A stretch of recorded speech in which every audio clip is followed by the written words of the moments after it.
दोस्तों, आज के इस वीडियो में हम chartered institute of management accountant यानी सीमा कोर्स के बारे में जानने वाले हैं। यानी इस कोर्स को करने की कंप्लीट प्रोसेस देखने वाले हैं। इससे पहले भी हमने सीमा कोर्स के ऊपर 2 वीडियो बना के रखा है, सीमा कोर्स की बेनिफिट और सीए वर्सेस सीमा कोर्स, ताकि आपको पता चले जिस कोर्स को आप करना चाह रहे हैं, जिसमें अपना टाइम और पैसा लगाने वाले हैं, उस कोर्स को करने के बाद आपको क्या क्या बेनिफिट होने वाला है। उन दोनों ही वीडियो का लिंक मैं डिस्क्रिप्शन में दे दूंगा, आप चेकआउट कर सकेंगे। आज के वीडियो में हम किस किस टॉपिक पर डिस्कशन करने वाले हैं वो देख लेते हैं। फर्स्ट देखेंगे जॉब स्कोप, उसके बाद entry process, next fees, course structure और सैलरी कितना मिलता है सीमा कोर्स को कंप्लीट करने के बाद। दोस्तों, मेरा नाम है शुमेर और आप देख रहे हैं बिजनेस सेक्शन। सीमा कोर्स में जॉब स्कोप तो अच्छी खासी देखने को मिलता है, क्योंकि ये ग्लोबली एक्सेप्टेड कोर्स है। सीमा इंस्टीट्यूट ईयर 1919 में एस्टैब्लिश हुआ था। ये यूके बेस्ड इंस्टीट्यूट है। इस कोर्स को करने के बाद आप 183 कंट्रीज में काम कर सकते हैं। खास करके बिग 4 कंपनीज में सीमा मेंबर्स की जरूरत होती है। माने सीमा कोर्स की डिमांड बहुत है। सीमा कोर्स को करने के बाद आप management accountant, business analyst, management consultant, finance manager, chief financial officer, इस तरह की जॉब प्रोफाइल में वर्क कर सकते हैं। एक सीमा मेंबर चाहे तो सक्सेसफुल एंटरप्रेन्योर भी बन सकता है। इससे आपको कुछ फील आ रहा है सीमा कोर्स की कितना वैल्यू है? इस कोर्स को आप CA प्लस MBA का दर्जा भी दे सकते हैं। अब एडमिशन कैसे लेते हैं वो देख लेते हैं। इंडिया से अगर आपको एडमिशन लेना है तो इस वेबसाइट में आपको विजिट करना होगा। आपका सारा काम इस वेबसाइट से ही होने वाला है, इसीलिए इस वेबसाइट को आप नोट कर लो। वैसे आप इस कोर्स में 10th के बाद भी एडमिशन ले सकते हैं और 12th के बाद भी। 10th या 12th के बाद अगर एडमिशन लेते हैं तो सीमा कोर्स में सब्जेक्ट्स में कोई एग्जामिनेशन नहीं मिलता। जितने भी सब्जेक्ट्स होते हैं सीमा कोर्स की, सभी का एग्जाम देना ही होता है। वैसे भी इसमें 16 पेपर्स ही होते हैं। अगर आप ग्रेजुएट हैं, वो भी कॉमर्स बैकग्राउंड से, तो आपको डायरेक्टली ऑपरेशन लेवल से एडमिशन मिलता है। आप चिंता मत करो, लेवल्स हम डिस्कस करेंगे कोर्स स्ट्रक्चर वाले पॉइंट में। कॉमर्स ग्रेजुएट है तो आपको 4 सब्जेक्ट्स में एग्जामिनेशन मिल जाता है। लेकिन अगर आप नॉन कॉमर्स बैकग्राउंड से हैं तो आपको पूरे 16 पेपर ही देना होता है, यानी कोई एग्जामिनेशन नहीं मिलता। अगर आपने MBA MCOM कर रखा है तो आपको 5 पेपर देना होता है। 11 सब्जेक्ट में एग्जामिनेशन मिल जाता है। अब इसमें सभी यूनिवर्सिटीज के MBA होल्डर्स को एग्जामिनेशन नहीं मिलता। ये आपको चेक करना होता है सीमा इंस्टीट्यूट के वेबसाइट में कि आपकी यूनिवर्सिटी सीमा इंस्टीट्यूट के एग्जामिनेशन लिस्ट पे है या नहीं। अगर आप उन यूनिवर्सिटीज से अपना MBA किया है जो सीमा इंस्टीट्यूट के वेबसाइट में लिस्टेड है, तो आपको ये 11 सब्जेक्ट की एग्जामिनेशन जरूर मिलेगी।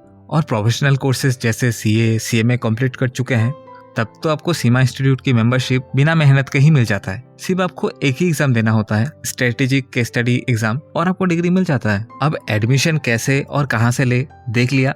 अब फीस स्ट्रक्चर की बात कर लेते हैं। एडमिशन लेने के लिए फर्स्ट आपको एक 1 टाइम रजिस्ट्रेशन फी पे करना होता है और साथ में 1 ईयर सब्सक्रिप्शन फी पे करना होता है। और ये सब्सक्रिप्शन फीस हर साल पे करना होता है। रजिस्ट्रेशन फी 77 पाउंड होता है, सब्सक्रिप्शन फी 120 पाउंड होता है। मैं आपको रेकमेंड करना चाहूंगा आप फीस इंस्टीट्यूट की वेबसाइट पर ही जाकर चेक करें, क्योंकि फीस हर साल चेंज होते रहता है। अभी मैं आपको एक फीस बता दूंगा, आप वेबसाइट में जाकर चेक करोगे तो आपको डिफरेंस देखने को मिल सकता है। फिर आप बोलोगे भैया तो गलत कहते हैं। Next, course structure. पूरे सीमा कोर्स में 4 लेवल का एग्जाम होता है। First certification level, second operation level, third management level और लास्ट में स्ट्रेटेजिक लेवल का एग्जाम देना होता है। दोस्तों, सीमा कोर्स को करने का सबसे बड़ा बेनिफिट यही कह सकते हैं, सीमा कोर्स के एग्जाम्स आप ऑन डिमांड दे सकते हैं।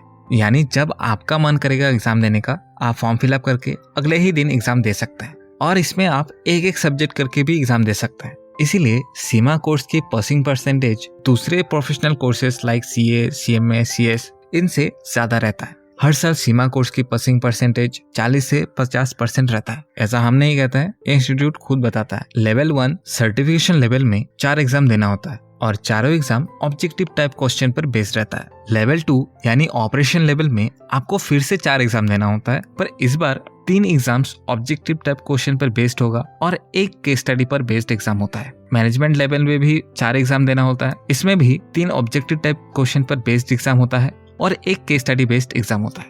स्ट्रेटेजिक लेवल पे भी 3 ऑब्जेक्टिव टाइप क्वेश्चन पर बेस्ड एग्जाम होता है और एक केस स्टडी पर बेस्ड एग्जाम होता है। अब ऑब्जेक्टिव टाइप एग्जाम जो होते हैं सीमा इंस्टीट्यूट का, वो आप ऑन डिमांड दे सकते हैं, यानी जब आपका मन होगा तब एग्जाम दे सकते हैं। सिर्फ 3 जो केस स्टडी बेस्ड एग्जाम होता है वो आप साल में 4 बार दे सकते हैं। दोस्तों, इस तरह की छोटी सी वीडियो में पूरी कोर्स का डिटेल देना पॉसिबल नहीं हो पाता, इसीलिए आप सभी के लिए समझने में आसानी हो उस तरह से डिटेल हमारी वेबसाइट में डली हुई है, आप वहां से चेक कर सकते हैं। लिंक मैं डिस्क्रिप्शन में दे दूंगा और कमेंट में भी पिन कर दूंगा।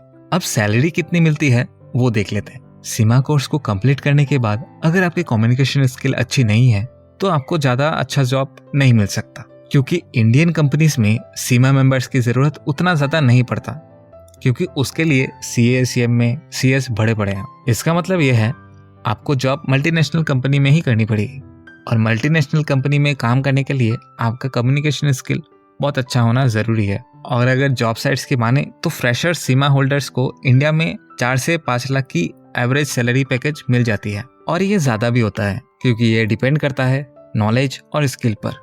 जितना ज्यादा आपका नॉलेज और स्किल होगा उतनी ही बड़ी पैकेजेस आपको मिलने वाली है। दोस्तों, अगली वीडियो कौन सी टॉपिक में देखना पसंद करेंगे कमेंट में जरूर बताएं। आपका बहुमूल्य समय देने के लिए धन्यवाद। वीडियो को लाइक और चैनल को सब्सक्राइब करके आप हमें रिवॉर्ड दे सकते हैं। धन्यवाद।